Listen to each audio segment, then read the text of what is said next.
And Greece's parliament's pushed through next year's budget. $13.5 billion of cuts on the way. Public sector salaries will be slashed by a third. The retirement age has also been raised. It'll go up from 65 to 67. The cuts were a condition of the next tranche of international bailout funds to prevent Greece from going bankrupt. The late-night vote gave the governing Greek coalition a comfortable majority to enact next year's budget, another round of spending cuts to public salaries, pensions and government programmes. It came just days after the approval of a separate bill of cuts and tax rises spread over the next 2 years. Greece's leaders believe they're doing the right thing to help reduce both the country's debt and its deficit. But many ordinary people think they're wrong. While MPs voted inside Parliament, 15,000 people demonstrated peacefully outside.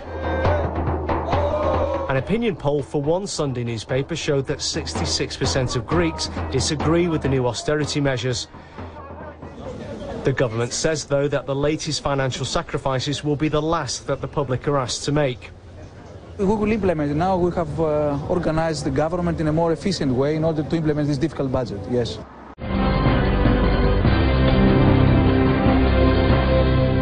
Greek leaders have enacted these 70% cuts as a requirement from the European Union and International Monetary Fund. The creditors will only extend financial aid when this precondition is met. Greek leaders are being forced to issue high-interest bonds, making the nation's fiscal standing even worse. Lawmakers passed another austerity package last week. Officials are stressing their commitment to fiscal reform to obtain financial support as soon as possible.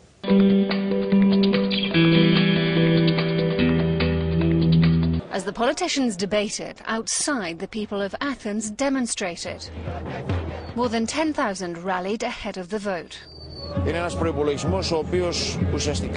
This budget will bleed the Greek people dry, he says. It's just to provide capital for the banks and markets.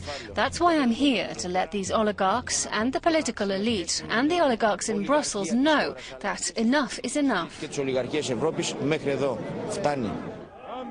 It could take some weeks before the Eurozone green lights the latest cash instalment. The decision to hand out more bailout funds must go before some Eurozone parliaments, including Germany's.